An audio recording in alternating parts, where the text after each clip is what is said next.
നമസ്കാരം, എല്ലാവർക്കും happy Christmas. ക്രിസ്മസിനോട് അടുത്തുകൊണ്ടിരിക്കുന്ന ഈ ഒരു സമയത്ത് ക്രിസ്മസ് ആഘോഷിക്കാനായിട്ട് നമ്മളൊക്കെ ഒരുങ്ങി കാത്തിരുന്ന് ഇപ്പോൾ ക്രിസ്മസ് ഇതാ എത്തിക്കഴിഞ്ഞിരിക്കുകയാണ്. ശരിക്കും ആമ്പല്ലൂരിൽ ഇത്തവണ ഒരു മെഗാ പുൽക്കൂട് തന്നെയാണ്. ഏക്കർ കണക്കിന് സ്ഥലത്ത് വിസ്മയ കാഴ്ചകളുടെ ഒരു മഹാത്ഭുതം തന്നെ ഒരുക്കിക്കൊണ്ടാണ് ഇവിടെ ഒരുങ്ങിയിരിക്കുന്നത്. ക്രിസ്മസ് വില്ലേജ് ആണ് ആമ്പല്ലൂരിൽ ഒരുങ്ങിയിട്ടുള്ളത്. ഈ ഒരു ക്രിസ്മസ് വില്ലേജ് ശരിക്കും ആസ്വദിക്കാനും എൻജോയ് ചെയ്യാനുമായിട്ട് എല്ലാവരെയും ഇപ്പോ NCTV ജസ്റ്റ് ഒന്ന് ക്ഷണിക്കുകയാണ്. എല്ലാ വർക്കുകളും പൂർണ്ണമായിട്ട് കംപ്ലീറ്റ് ആയിട്ടില്ല. വർക്കുകൾ അതിന്റെ ഒരു ഫിനിഷിംഗ് ടച്ചിലാണ് എന്ന് തന്നെ പറയേണ്ടി വരും. ഇന്ന് നമ്മളിവിടെ എത്തിയിരിക്കുന്നത് ഡിസംബർ 23 രാത്രിയിലാണ്. ഈ ഒരു രാത്രി കൂടിയാണ്, അല്ലെങ്കിൽ നാളെ പകല് കുറച്ച് സമയം കൂടിയാണ് ഇവിടെ ഇനി വർക്ക് ചെയ്യാനായിട്ടുള്ള സമയമുള്ളൂ. നാളെ മുതൽ തന്നെ ഇവിടേക്ക് നൂറുകണക്കിന് ആളുകൾ കുടുംബസമേതം കടന്നു വന്ന് ഇവിടെയുള്ള എല്ലാ വിസ്മയ കാഴ്ചകളും കണ്ട് ആസ്വദിച്ച് ഈ ഒരു ക്രിസ്തുമസ് കാലം ശരിക്കും എൻജോയ് ചെയ്യുമെന്നുള്ളത് ഉറപ്പാണ്. ഏക്കർ കണക്കിന് സ്ഥലത്താണ് ഇത് ഒരുക്കിയിട്ടുള്ളത്. ഇതിന്റെ കൂടുതൽ വിശദാംശങ്ങളിലേക്കൊക്കെ നമുക്ക് പോകാം. ഇതിന്റെ ശില്പികളെ നമുക്ക് പരിചയപ്പെടാം. അവരോട് ഇതിനെക്കുറിച്ച് കൂടുതൽ വിശദാംശങ്ങൾ നമുക്ക് ചോദിച്ചറിയണം. തീർച്ചയായിട്ടും പ്രേക്ഷകർ ഇത് മുഴുവൻ കാണുക. ഈ ഒരു വീഡിയോ പൂർണ്ണമായിട്ടും കാണുക. അപ്പോഴാണ് നമുക്ക് ഇവിടെ എന്തൊക്കെ കാഴ്ചകളുണ്ട് എന്നുള്ളത് വളരെ ചുരുങ്ങി മനസ്സിലാക്കാനായിട്ട് പറ്റുള്ളൂ. പക്ഷെ നേരിട്ട് വരുമ്പോഴാണ് ഒരു മണിക്കൂറിലധികം നമുക്ക് നടന്ന് കാണാനുള്ള ഒരുപാട് കാഴ്ചകൾ ഇവിടെ ഒരുക്കിയിട്ടുണ്ട് എന്നുള്ളതാണ് യാഥാർത്ഥ്യം. അപ്പോൾ തീർച്ചയായിട്ടും നമുക്ക് കാഴ്ചകളിലേക്ക് പോകാം.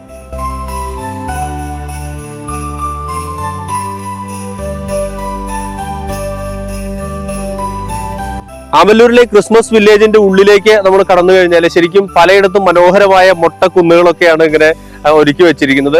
അതിലൊക്കെ ഇങ്ങനെ മനോഹരമായി പുല്ല് ഇങ്ങനെ വളർന്നു വരുന്നത് നമുക്ക് കാണാൻ പറ്റും. പിന്നെ ചില സ്ഥലത്തൊക്കെ ഇങ്ങനെ ആർട്ടിഫിഷ്യലായിട്ട് മഞ്ഞ് പെയ്യുന്ന ഒരു രംഗസജ്ജീകരണമൊക്കെ അവിടെ ശരിക്കും ചെയ്തിട്ടുണ്ട്. അതുപോലെ തന്നെ ആർട്ടിഫിഷ്യൽ മഴയുണ്ട്.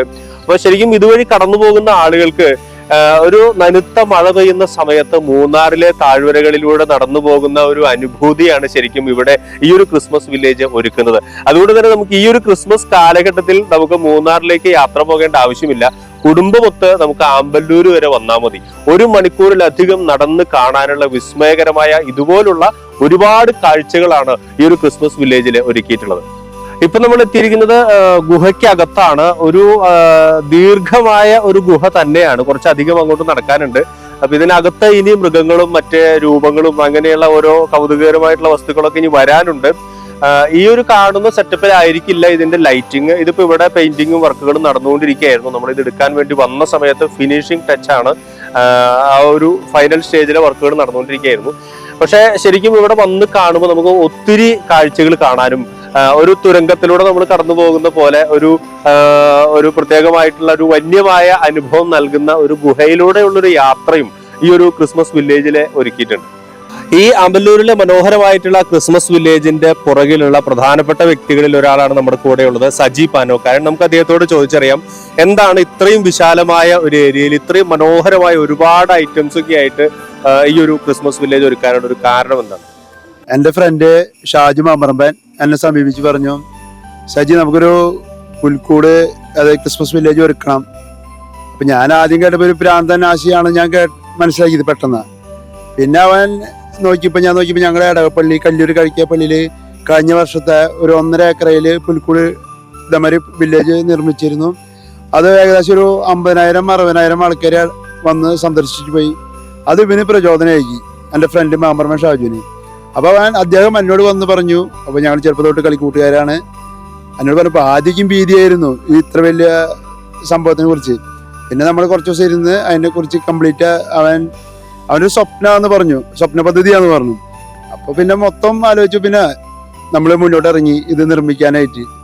ഇത് ശരിക്കും ഇത്രയും ഏരിയയിൽ ഇത് ഇങ്ങനെ ഒരുക്കി വരുമ്പോ ഒരുപാട് വലിയൊരു സാമ്പത്തിക ചെലവ്, ഒരു ബാധ്യത വരുന്നുണ്ട്. അപ്പൊ അതിന് നമുക്ക് എങ്ങനെ മറികടക്കാനായിട്ട് സാധിക്കും? അത് നമ്മളത് ജസ്റ്റ് ഇത് എന്താ പറയാ, ജനങ്ങൾക്ക് ആസ്വദിക്കാനായിട്ട് ഒരു അവസരം ഒരുക്കുക മാത്രമാണോ, അതോ നമുക്ക് ഏതെങ്കിലും രീതിയിൽ ഫണ്ട് ജനങ്ങളിൽ നിന്ന് വരാനുള്ള സംഭാവനയായിട്ടോ അല്ലെങ്കിൽ ടിക്കറ്റായിട്ടോ ഏതെങ്കിലും രീതിയിൽ ഒരു സാഹചര്യം ഉണ്ടോ? അതായത് ഫണ്ട് എന്ന് പറഞ്ഞു കഴിഞ്ഞാൽ നമുക്ക് നല്ല ചെലവുണ്ട്. അതിനെ പറ്റി ഞാൻ പറയുന്നില്ലേ, ചെലവിനെ പറ്റി. ഈ പറമ്പിലേക്ക് തന്നെ നമ്മള് ഈ ആശയം കൊണ്ടുവന്നപ്പോൾ ഈ പറമ്പാണ് നമ്മൾക്ക് ആദ്യം ചൂണ്ടിക്കാണിച്ചത്. ഇതിപ്പോ ജോർജ് ടൗൺ, നേരെ പറമ്പ ജോർജാന്റെ ആണ് ഈ സ്ഥലം. അദ്ദേഹം പോലും ഈ പറമ്പിന്റെ ഹൈവേന്ന് ഈ അറ്റം വരെ കണ്ടിട്ടില്ല. ഞങ്ങൾ ഈ പറമ്പിലേക്ക് വരുമ്പോൾ നമ്മൾ കഴുത്തിനൊപ്പം പുല്ലായിരുന്നു. അതിന് ഞങ്ങള് ഒരു 4 ഹിറ്റാച്ചി ഒരു JCB ഇട്ടിട്ട് ഒരു 15 ദിവസമെങ്കിലും ഇത് വർക്ക് ചെയ്തിട്ടുണ്ട് പറമ്പില്.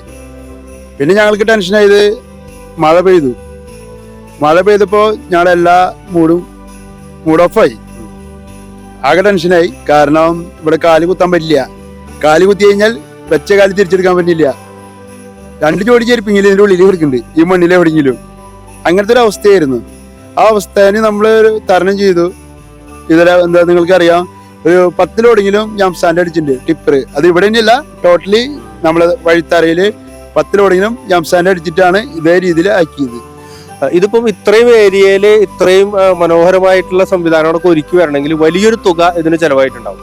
പക്ഷെ ഈ ഒരു ചെലവായ തുക നമുക്ക് ഇനി എങ്ങനെ തിരിച്ചു കിട്ടും? ഇപ്പം ഇപ്പൊ പള്ളികളിലും മറ്റു സ്ഥലങ്ങളിലൊക്കെ ആണെങ്കിൽ ജനങ്ങളുടെ സംഭാവനയും അങ്ങനെയൊക്കെ ഒരുപക്ഷെ പൈസ വരും.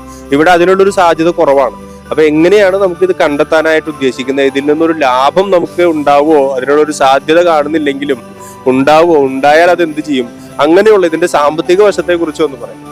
ഇപ്പോഴത്തെ കണ്ടീഷനില് ലാഭത്തിനെ കുറിച്ച് ഞങ്ങൾ ചിന്തിക്കുന്നില്ല. നമ്മൾ മുതൽ മുടക്കിയ പൈസ നമുക്ക് തിരിച്ചു കിട്ടിയാൽ മതി. ഇനി അഥവാ നമുക്ക് ആ പൈസ എക്സ്ട്രാ ലാഭം വരാണെങ്കിൽ തീർച്ചയായിട്ടും നമ്മുടെ ജീവകാരുണ്യ പ്രവർത്തനത്തിൽ നമ്മൾ ആ പൈസ ചെലവാക്കുന്നതായിരിക്കും ഒരു ഭാഗം. കാരണം എനിക്ക് തോന്നുന്ന ഒരു 200 ആൾക്കാർക്കും നമുക്ക് ഫണ്ട് നമുക്ക് അറിയില്ല, വരുമോ വരില്ല എന്നറിയില്ല. അറ്റ്ലീസ്റ്റ് 200 ആൾക്കെങ്കിലും ഞങ്ങൾ ഡയാലിസിന്റെ എമൗണ്ട് നമ്മൾ കൊടുക്കുന്നതായിരിക്കും. ഇതിപ്പോ നമ്മള് ചെറിയൊരു ടിക്കറ്റ് വെച്ചിട്ട് ഒരു പ്രവേശന പാസ് വെച്ചിട്ടാണ് ജനങ്ങളുടെ പ്രവേശനം അകത്തേക്ക് കടക്കുന്നത് അല്ലെ? ഒരു ചെറിയൊരു കൺട്രോളിങ്, ഒരു നിയന്ത്രണം ഉണ്ട്. തീർച്ചയായിട്ടും ഭാരിച്ച ചെലവുണ്ട്. റണ്ണിങ് കോസ്റ്റ് ആണ് ഇതിന്റെ ഏറ്റവും വലുത്. ഇത് ഇത്ര ചെയ്തു നമ്മള്. ഇന്നത്തെ ഓരോ ദിവസവും റണ്ണിങ് കോസ്റ്റ് ഉണ്ട്. നമ്മളൊരു 5 ജനറേറ്റർ അവിടെ എല്ലാ സൈഡിലും ജനറേറ്ററുകളുണ്ട്. പിന്നെ സ്റ്റാഫുകൾ, സെക്യൂരിറ്റി പ്രോബ്ലം, ഹൈവേ ആണ്, സെക്യൂരിറ്റി പ്രോബ്ലം ഉണ്ട്. അപ്പൊ നമുക്ക് കുറച്ച് ഭാരിച്ച റണ്ണിങ് കോസ്റ്റ് ആണ് ഏറ്റവും വലുത്. അപ്പൊ തീർച്ചയായിട്ടും നമുക്കൊരു ചെറിയ ഫീസ് എന്തായാലും വെക്കേണ്ടി വരും. മിനിമം നമ്മളിപ്പോ ഒരു പ്രതീക്ഷിക്കുന്നത് 100 രൂപയാണ് ടിക്കറ്റ് പ്രതീക്ഷിച്ചിരിക്കുന്നത്. ഇനിയിപ്പോ ഇവിടെ നമുക്ക് വന്നാൽ ഒരുപാട് പാർക്കിംഗ് ഏരിയ ശരിക്കും ഒരുപാടുണ്ട്. കാരണം ഹൈവേയുടെ സൈഡിലൊന്നും വണ്ടി ഇട്ട് പോകേണ്ട അവസ്ഥയില്ല. ഇങ്ങോട്ട് തന്നെ ഉള്ളിലേക്ക് ആളുകൾക്ക് വരാം. അപ്പൊ ആ ഒരു പാർക്കിംഗ് എത്ര പേർക്ക് എത്രത്തോളം സൗകര്യമുണ്ട്? അതുപോലെ ഇവിടെ ഫുഡ് കോർട്ട് വരുന്നുണ്ടെന്ന് പറഞ്ഞു. അങ്ങനെയുള്ള ഫെസിലിറ്റീസ്. അപ്പൊ ഈ ഒരു കാഴ്ചകൾക്ക് പുറമെ വരുന്ന എല്ലാവർക്കും എൻജോയ് ചെയ്യാനായിട്ട് മറ്റ് എന്തൊക്കെ കാര്യങ്ങളാണ് ഒരുക്കുന്നത്? ഇപ്പോഴത്തെ കണ്ടീഷനിൽ നമുക്ക് ഇവിടെ പാർക്കിംഗ് നമുക്കൊരു 4 ഏക്കറോളം സ്ഥലത്ത് പാർക്കിംഗ് നമ്മളുണ്ട്. ഈ ക്രിസ്മസ് വില്ലേജിന്റെ 2 സൈഡിലും നമ്മൾ പാർക്കിംഗ് സജ്ജീകരിച്ചിട്ടുണ്ട്. കൂടാതെ നമുക്ക് ഇതിന്റെ ഉള്ളിൽ നിന്ന് പുറത്തേക്ക് കിടക്കുമ്പോൾ ഔട്ട് സൈഡിൽ നമ്മൾ ഫുഡ് ഫെസ്റ്റ് ഒരുക്കുന്നുണ്ട്. അപ്പോൾ അവിടെ ആൾക്കാർക്ക് വലിയ ലൈറ്റ് ആയിട്ട് എൻജോയ് ചെയ്യാനുള്ള ഫുഡും കാര്യങ്ങളൊക്കെ നമ്മൾ ഒരുക്കിയിട്ടുണ്ട്. പിന്നെ നമ്മൾ കാർണിവലിനെ കുറിച്ച് അന്വേഷിച്ചു. അപ്പോൾ ഈ സമയത്ത് എല്ലായിടത്തും സീസൺ ആയതുകൊണ്ട് നമുക്കൊന്നും കിട്ടിയിട്ടില്ല. കുട്ടികളുടെ മറ്റേ ഫണ്ട് ഐറ്റംസ് ഒന്നും കിട്ടിയിട്ടില്ല. തീർച്ചയായിട്ടും ഞങ്ങൾ ശ്രമിക്കുന്നുണ്ട്. അത് ഇത് സാധാരണ ഈ ഒരു ക്രിസ്മസ് സീസണിന് വേണ്ടി മാത്രമാണ് പലയിടത്തും വലിയ രീതിയിൽ ഇതുപോലെ ക്രിസ്മസ് വില്ലേജുകളും മെഗാ പുൽക്കൂടുകളും ഒക്കെ ഒരുക്കാറുള്ളത്. ഇവിടെ ആമ്പല്ലൂരിൽ നമ്മൾ ഇത് ഒരുക്കുമ്പോൾ ഏകദേശം എത്ര ദിവസം വരെ ഉണ്ടാകും? അങ്ങനെ ഒരു കണക്കുകൂട്ടലുണ്ടോ? ഏകദേശം നമ്മൾ ജനുവരി അവസാനം വരെയാണ് നമ്മൾ ഇത് പ്രതീക്ഷിച്ചിരിക്കുന്നത്. ഇനി പിന്നെ ജനങ്ങളുടെ കയ്യിലാണ്. കേരളത്തിന്റെ അറ്റം തൊട്ട് ഈ അറ്റം വരെയുള്ള സന്ദർശകർ വരാണെങ്കിൽ ഒരു പക്ഷെ ജനുവരി കഴിഞ്ഞ് നമുക്ക് കണ്ടിന്യൂ ചെയ്യേണ്ടി വരും. ഇനി നമുക്ക് ഒഫീഷ്യലായിട്ട് അല്ലെ, ഔദ്യോഗികമായിട്ട് നമ്മുടെ പ്രേക്ഷകരെ എല്ലാം നമുക്ക് ക്രിസ്മസ് വില്ലേജിലേക്ക് ഒന്ന് ഇൻവൈറ്റ് ചെയ്യാം. തീർച്ചയായിട്ടും. അപ്പൊ എനിക്ക് നിങ്ങളോട് പറയാനുള്ളത്, നിങ്ങൾ തീർച്ചയായിട്ടും ആമ്പല്ലൂർ ക്രിസ്മസ് വില്ലേജിൽ കടന്നു വരണം.